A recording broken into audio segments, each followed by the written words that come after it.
Bar Rescue is back for a fourth season, and I've been a fan since the show since the very start, enjoying watching Jon Taffer take on these tough cases, revamping every aspect of a business. We're talking food, drinks, music, staff, the ambiance. You might recall he spent some time in Omaha last season. This year he's saving bars in New York, Philadelphia, New Jersey for starters. Jon, good morning. How you doing, buddy? Mike, good to see you. Yeah, good to see you. I remember when you were in Omaha. We're going to talk about that in a little bit. But what are we in for with this new season?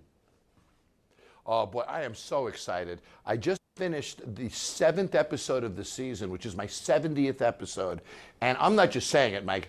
This season is off the charts. We have owners that are fantastic, but we've really raised the bar, no pun intended, on our transformations this year. So the new episodes are fantastic. In fact, you can watch the premiere episode right now if you wanted to on the Spike app. So it's available now. You can even watch it before Sunday night if you like. Well, I saw that. I saw because I follow you on Twitter, and I saw you tweeted that out. It said download the app, watch it. But I want to talk about these bars. What happens once you overhaul this bar and then you leave town? How often do all these changes, how often do they hold? Well, there's an independent website that tracks the success or failure of Bar Rescue. They have us tracking about 84% success rate.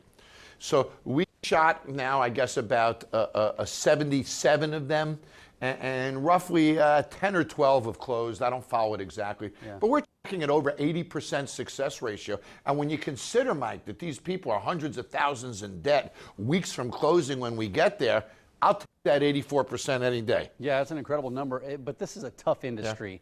Yeah. Through the show, which bar challenged you the most? I know you had some challenges here in Omaha and in Council Bluffs in particular. What are some of your toughest challenges? Well, Council Bluffs was rough because it was the first bar I've ever walked out on. Yeah. And it was a bar that I deemed as unrescuable because I didn't want to perpetuate bad business practices. I didn't want to perpetuate violence, to tell you the truth. So that was one of the toughest because I'm not a quitter. I don't like to walk out. I'm committed to rescuing them, sometimes, Mike, in spite of themselves. And in that case, I couldn't do it. I worked hard for days and just literally said, can't do it, and walked out. That was probably one of my toughest. Yeah, well, Council Bluffs, it was a tough. And then in Omaha, you rescued a couple bars here. What do you remember from Omaha? You know, what am I what? What do you remember from Omaha?